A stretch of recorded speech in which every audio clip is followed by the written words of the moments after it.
यहां पर धमकी देने वालों से मैं कहूंगा, बल्कि सरकार से मैं कहूंगा कि सरकार के लोग हैं कि आप बजाय धमकी देने की ना इस रिसेंटमेंट को खत्म करने की कोशिश करिए। जो 2 करोड़ 20 लाख लोग, वो एक आदमी नहीं है कोई भी, 2 करोड़ 20 लाख लोग हैं, बल्कि ये तो लोग हैं जिन्होंने 4-5 दिन के अंदर इसको लाइक किया या इसके मेंबर बने हैं। संख्या इसके भी 10, 20, 50, 100 गुना हो सकती है। जितने देश के अंदर आबादी है, हो सकता है उसमें से कुछ लोगों को छोड़ करके सारे के सारी इस प्लेटफॉर्म से अपने आप को जोड़ लें। तो एक आदमी को धमकी देने का मतलब नहीं है, ये तो आप सबको धमकी देने की बराबर है। इस घटना से अगर सरकार ने अपने आप को करेक्ट करने के एक्शन नहीं लिए, अपनी हिंदू मुस्लिम की राजनीति नहीं छोड़ी, युवाओं को परेशान करने की राजनीति नहीं छोड़ी, किसानों को परेशान करने की राजनीति नहीं छोड़ी, दलितों को, ओबीसी को, आदिवासियों को परेशान करने की राजनीति नहीं छोड़ी, तो फिर आप समझ लीजिए ये सरकार पूरी तरह से ना सिर्फ हिली हुई है बल्कि सरकार ही खत्म हो जाएगी। बेरोजगार लोगों का गुस्सा है क्या ये पूरे देश का गुस्सा है, बेरोजगार लोगों का गुस्सा है, ये उन बच्चों का गुस्सा है जिनके एग्जाम लीक करवा दिए जाते हैं, ये उन किसानों का गुस्सा है जिनको खुदकुशी करने के लिए मजबूर होना पड़ता है, ये उन नारी शक्तियों का गुस्सा है जो जिनके साथ में लगातार क्राइम बढ़ते जा रहे हैं और कोई एक्शन नहीं होता। ये हर उस वर्ग का गुस्सा है हिंदुस्तान के जिनके साथ में नाइंसाफ़ी होती है, और मेरे ख्याल है 95% हिंदुस्तान के साथ में नाइंसाफ़ी आज की सरकार के द्वारा हो रही है। जो क्रांति सोशल मीडिया पर दिख रहा है, क्या वो जमीन पर भी दिखेगा क्रांति? सिर्फ वो क्रांति जो सोशल मीडिया पर दिख रही है उसके मुकाबले में तकरीबन कम से कम 50 गुना ज्यादा क्रांति है। सोशल मीडिया पे भी अभी नहीं दिख रही है। क्रांति बहुत ज्यादा है, अंडर करंट बहुत खतरनाक है। हम देश को प्यार करने वाले लोग हैं। राहुल जी लीडर ऑपोजिशन के माध्यम से गवर्नमेंट को समझाने की कोशिश कर रहे हैं, हम भी गवर्नमेंट को समझाने की कोशिश कर रहे हैं कि आप लोग आइए। इनको तो देश के लिए खतरा बताया जा रहा है, इसको तो देखिए। यही तो देश को बचाने वाले हैं। देश तो ऑलरेडी खतरनाक स्थिति में पहुंच चुका है, जहां पर सरकारें अपनी मर्जी से, लोगों की मर्जी से ना बनती हों, जहां पर पेपर लीक करवा दिए जाते हों, जहां पर कोई भविष्य नहीं हो, जहां पर देश में इतना ज्यादा युवा बेरोजगार हो कि वो सड़कों पर आने को तैयार है, आतुर है। आप बताइए मुझे कि जो आपका सवाल है, क्या वो सवाल किसी भी तरह से सही है कि वो लोग अच्छा काम कर रहे हैं? कोई भी घटना होती है कांग्रेस को जोड़ दिया जाता है, चाहे नॉर्वे के पत्रकार हो या ये कॉकरोच पार्टी हो, सब देखिए। तो ये ऐसा है, कांग्रेस जो बात कर रही है, कांग्रेस बात कर रही है जो उसको जिम्मेदारी मिली है संविधान के जरिए, वो अपनी संवैधानिक जिम्मेदारी को बखूबी निभा रहे हैं। जो लोगों का गुस्सा है वो गुस्सा सरकार को बता रहे हैं, वो लोगों को गुस्सा नहीं दिलवा रहे हैं। कांग्रेस वाले लोगों का गुस्सा सरकार की नॉलेज में लेके आ रहे हैं, अपनी स्पीचेस के माध्यम से, पार्लियामेंट के माध्यम से और दूसरे माध्यम से, और सरकार फिर भी जागने को तैयार नहीं है। सरकार ने अपना वही काम करना है, तो फिर सरकार को संवैधानिक जो अंजाम होना चाहिए वो हो जाएगा सरकार का। सर, सिस्टम को दोष देकर मोदी सरकार को क्लीन चिट दे रही है कांग्रेस जनता पार्टी, क्या आप समर्थन में है कांग्रेस? क्या सवाल दोबारा बताएं?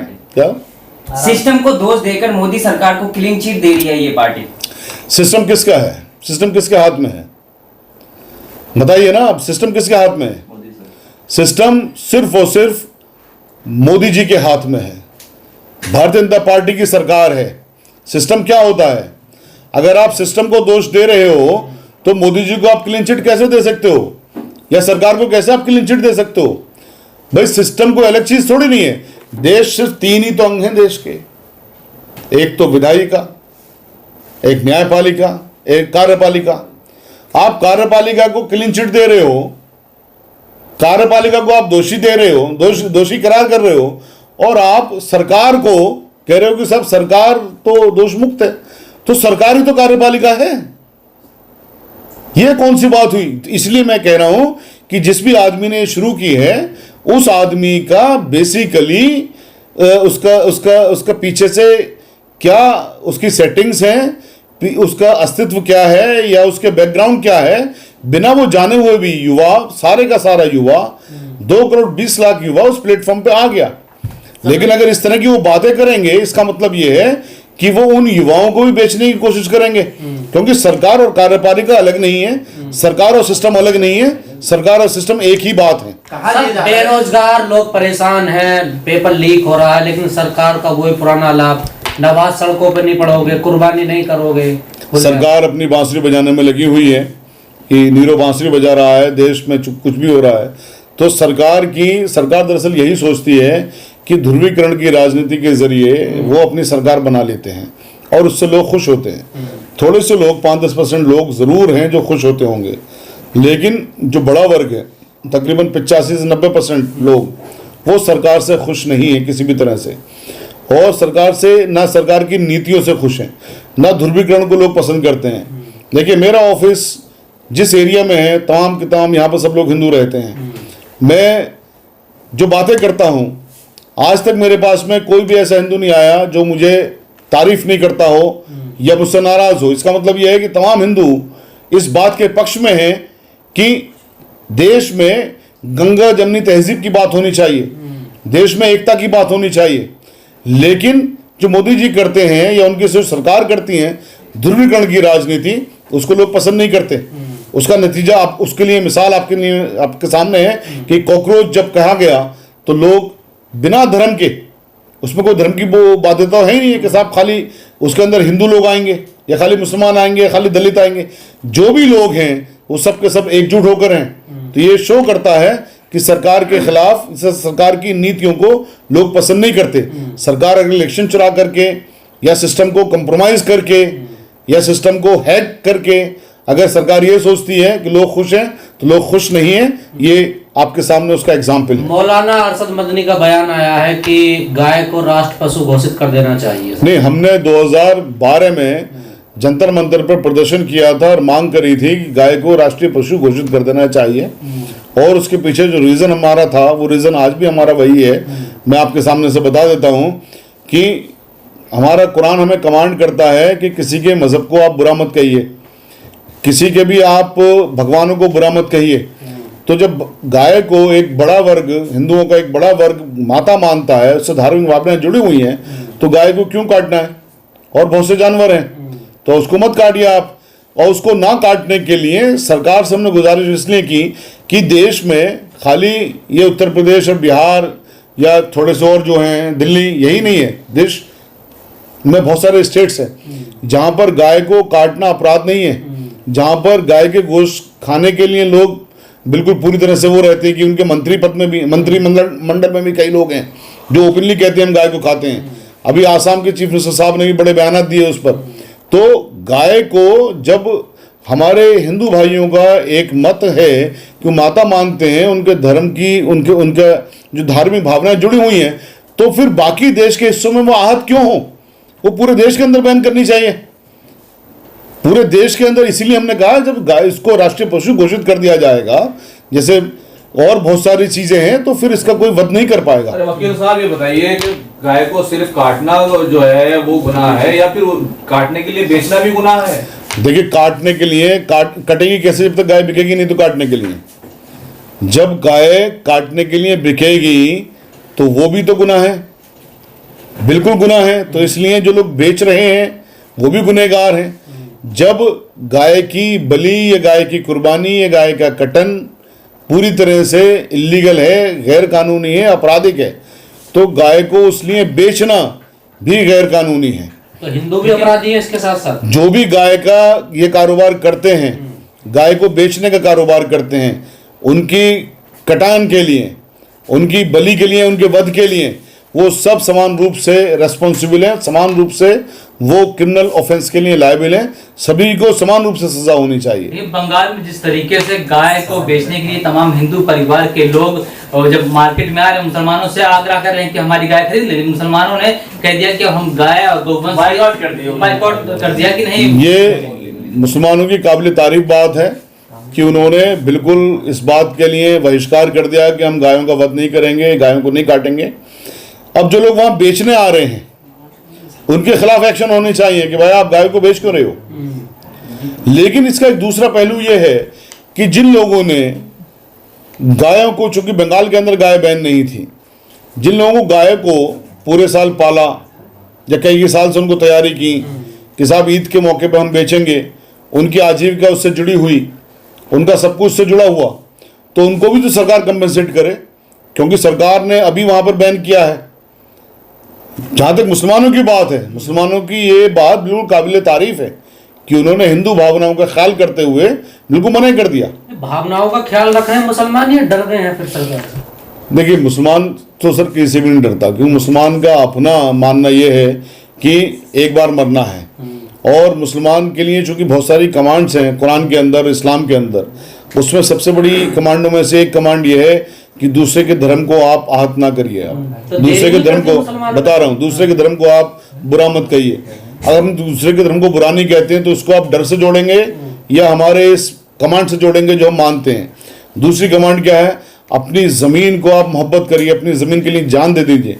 अगर हम देश को प्यार करते हैं अपने इस कमांड को लेकर के कि हमारे पास हुक्म है अल्लाह सुब्हानहू तआला का कि अपनी ज़मीन से आप प्यार करिए, अपनी ज़मीन के लिए जान दे दीजिए, तो आप इसको हमारे इस इस्लामिक इस महत्व से देखेंगे या इसको डर से जोड़ देंगे हमारे इस और कई लोग ये कमांड कह को? रहे हैं देरी बहुत कर दी किस चीज़ की दे दी? इस फैसले को लेने के लिए। हमने कहा हम तो 2012 से डिमांड कर रहे हैं, 2012 से डिमांड कर रहे हैं हम, तो देरी कहाँ कर दी? और देर आया दुरुस्त आया। आप फतवे दिए जा रहे हैं मौलानाओं द्वारा, वो पहले नहीं नजर आए वो चीजें। देर आया दुरुस्त आया, कौन सी दिक्कत की बात है? मौलानाओं के फतवे तो पहले भी थे, लेकिन आज की डेट में शायद इस चीज को ज्यादा प्रचारित किया जा रहा है। ये तो गाय का मामला, नमाज को लेकर भी सर बड़ी सामने आ रही है कि सड़कों पर अब नमाज नहीं पढ़ी जाएगी। योगी जी ने खुद कहा कि शिफ्ट में नमाज बिल्कुल। पढ़े, सड़क पे ना पढ़े। देखिए, योगी जी ने जो अल्फाज हैं, योगी जी के जो टेनर है योगी जी का, वो किसी भी तरह से ऐसी नजर नहीं आती कि एक कॉन्स्टिट्यूशनल पोस्ट पे बैठा हुआ इंसान कर रहा है। भारत के संविधान ने उनको सीएम बनाया और संविधान के खिलाफ जाकर के आप बात बोलते हो। जो उनका टेनर है कि इलाज कर दिया जाएगा और वो बहुत कुछ बोलते हैं, तो उससे मुझे ऐसा लगता है वो कहीं ना कहीं दिमागी किसी बीमारी से ग्रसित हैं, उनका इलाज होना चाहिए। हिंदू धर्म बात करता है वसुधा कुटुंबकम की, पूरा ब्राह्मण एक परिवार है, तो मुसलमान उससे अलग कैसे हैं? जब पूरा ब्राह्मण की परिवार की बात करते हैं तो मुसलमान अलग कैसे हो गए? पूरा ब्राह्मण दलित अलग कैसे हो गए? तो लेकिन फिर कमाल की बात यह है कि दलितों को भी अलग मानते हैं, मुसलमानों को भी अलग मानते हैं। बहरहाल, अब मैं आपके उस सवाल पे आता हूँ कि नमाज के लिए जो कही गई बात है। देखिए, नमाज सड़क पे हम नहीं पढ़ना चाहते और नमाज सड़क पे पढ़नी भी नहीं चाहिए, लेकिन मसला क्या है कि जब अकेले दिल्ली में 70 मस्जिदों में नमाज बैन कर रखी है, 70 मस्जिदों में नमाज बैन है दिल्ली में, जिसमें से एक खिड़की मस्जिद 50,000 आदमी नमाज पढ़ सकता है एक साथ। भाई, हमें हमारी मस्जिदें आज़ाद कर दो ना। हम कहाँ जा रहे हैं सड़कों पर नमाज पढ़ने के लिए? हमारी मस्जिदें आप कब्जा कर लोगे, वहाँ हम नमाज नहीं पढ़ने दोगे, फिर आप कहोगे आप सड़कों पर नहीं पढ़ोगे। हम नहीं पढ़ना चाहते सड़कों पर, हम नहीं पढ़ेंगे सड़कों पर, लेकिन आप हमें हमारी मस्जिदें भी नहीं छोड़ोगे। एएसआई के नाम पर जिन मस्जिदों को आपने कब्जा कर रखा है और जहां पर नमाज नहीं देते हैं, नमाज नहीं पढ़ने देती, पता पार्लियामेंट का क्या कानून बनाया हुआ है? पार्लियामेंट ने जो कानून बनाया ना एएसआई का, दफा 16 में लिखा हुआ है आप कैरेक्टर चेंज नहीं कर सकते उनका, आप कैरेक्टर चेंज नहीं कर सकते। ये नमाज होगी, लेकिन उसके बाद में गवर्नमेंट ने क्या करा? एक स्टेट पॉलिसी बनाई आईएएस ऑफिसर्स ने। कमाल की बात है, पार्लियामेंट कहते हैं कि आप नमाज पढ़ना बंद नहीं कर सकते। आईएएस ऑफिसर क्या पॉलिसी बनाते हैं कि नहीं साहब नमाज नहीं होने देंगे, पार्लियामेंट के खिलाफ जाकर के, और वो कानून सस्टेन हो रहा है। तो आप मस्जिदों में नमाज पढ़ने नहीं दोगे, आप कब्जा कर लोगे। सड़कों पर आप जो ईद के दिन, क्योंकि ईद के दिन क्या कमांड है कि आप किसी एक जगह पर नमाज पढ़ें सबके सब मिल करके। अब एक जगह पर नमाज पढ़ेंगे तो जगहें तो कम हैं, तो उसमें क्या हो गया कि आप अपनी अपनी मस्जिदों में नमाज पढ़ लीजिए। फिर भी ईद की नमाज तो ये होता है ना कि यार हर आदमी पढ़ ही लेता है, बहुत सारे लोग तो वैसे नमाज नहीं पढ़ते। जब ईद के दिन हर आदमी नमाज पढ़ने जाएगा तो जाहिर है वहाँ कम जगह हो जाएगी। तो 5-10 मिनट के लिए अगर वो सड़कों पर आ जाते हैं तो देश का जो हिंदू वर्ग है वो मना नहीं करता। मैंने देखा देश का हिंदू वर्ग मना नहीं करता, वो तो और वहाँ पर पानी भी लेके खड़ा होता है, वो तो और वहाँ पर सुविधाएं भी करना चाहता है।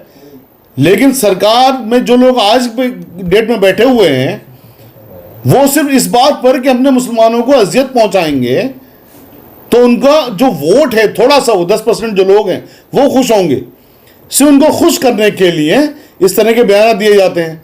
आप करवा लीजिए देश के अंदर सर्वे, आप ले लीजिए देश के लोगों से ओपिनियन।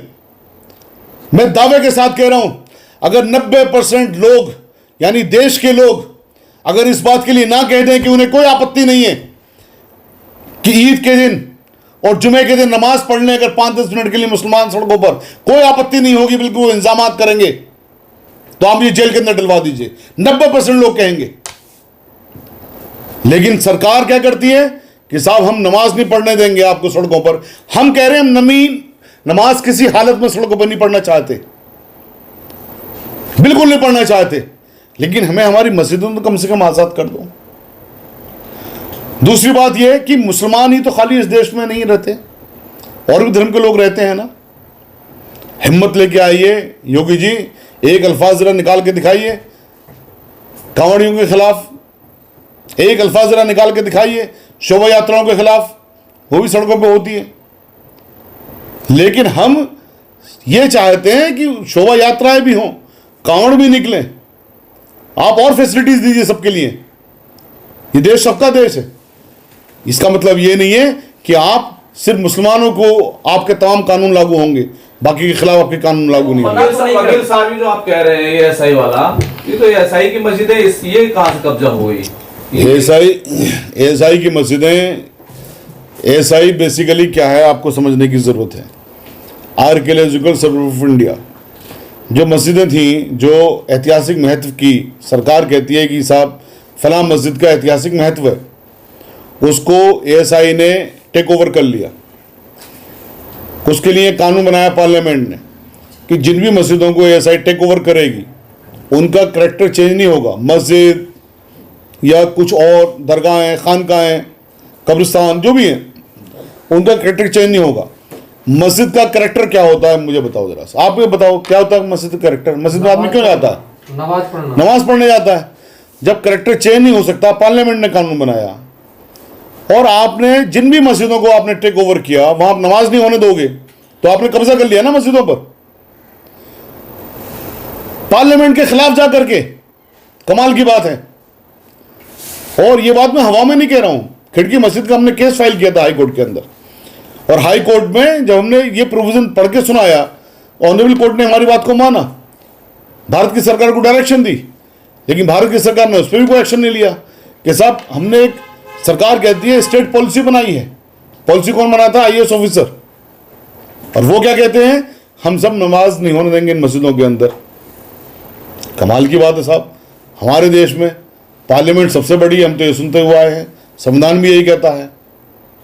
पार्लियामेंट के कानून के ऊपर कुछ आईएएस अफसर मिलकर के पॉलिसी बना लेते हैं और उसको ऊपर क्रियान्वित कर दिया जाता है। पार्लियामेंट के बने हुए कानून को नहीं माना जाता, और फिर मुसलमानों को धमकाया जाता है, नमाज नहीं पढ़ने देंगे, इलाज कर दिया जाएगा, फलां कर दिया जाएगा। कमाल की बात है। ये अगर देश में संविधान की हुकूमत होगी ना, तो इस तरह के बयान देने वाले लोग जेलों के अंदर होंगे, इस तरह के बयान देने वाले लोगों का इलाज होगा कानून के जरिए, अगर संविधान की हुकूमत होगी तो। मना तो नहीं कर रहे, वो तो कह रहे सिर्फ पढ़ लो भाई, तुम सड़क में मत पढ़ो, यातायात प्रभाव पड़ता है, एम्बुलेंस जाती है, तो हम दलील दे रहे हैं। जनसंख्या भाई, लीजिए अगर ज्यादा है तो। मैं आपको बता रहा हूँ, देखिए सड़कें सिर्फ लोगों के लिए हैं।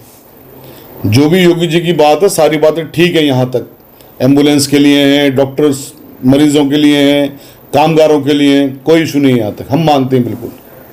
उसके बाद जो कहते हैं वो दो बात, जैसे आपने कहा जनसंख्या कम कर लीजिए या सड़कों पर पड़ा तो इलाज कर दिया जाएगा, मैंने उस बात के लिए कहा है कि हम सड़कों पर नहीं पढ़ना चाहते, हमारी मस्जिदें आज़ाद कर दीजिए। मैंने क्या गलत कह रहा हूँ बताइए मुझे? क्या मैं ये कह रहा हूँ सड़कों पर पढ़ेंगे? मैं तो कह रहा हूँ सड़कों पर नहीं पढ़ेंगे हम, मस्जिदें आज़ाद कर दीजिए। दूसरी बात मैं क्या कह रहा हूँ, आप देश से पूछ लीजिए, आप देश के जितने भी लोग हैं हमारे देश के अंदर, 1 करोड़ 40 लाख, 1 करोड़ 50 लाख, सर्वे कर लीजिए। अगर 90% लोग ये ना कह दें कि साहब हमें ईद की नमाज या जुमे की नमाज में अगर लोग 5-10 मिनट के लिए सड़कों पर आ जाएंगे तो हमें कोई तकलीफ नहीं है, बल्कि उनके लिए इंतजामात करेंगे, तो फिर आप कहिएगा। तीसरी बात मैं क्या कह रहा हूं कि जो अल्फाज इस्तेमाल करते हैं योगी जी, खाली मुसलमान ही देश के अंदर नहीं रहते, हमारे हिंदू भाई भी रहते हैं, सिख भाई भी रहते हैं, क्रिश्चियंस भी रहते हैं, और भी लोग रहते हैं। ज़्यादातर लोग अपने त्यौहार सड़कों पे मनाते हैं। ज़्यादातर लोग, जैसे हिंदू धर्म की अगर हम बात करें, चौकियाँ लगती हैं सड़कों पर, शोभा यात्राएँ निकलती हैं सड़कों पर, कांवड़ निकलती हैं सड़कों पर, तो ये ऐसे अल्फाज आप क्या उनके लिए भी बोल के दिखा सकते हो? नहीं दिखा सकते आप उनके लिए बोल करके। तो आप जो पिक एंड चूज वाली बात करते हो वो संविधान के खिलाफ बात है।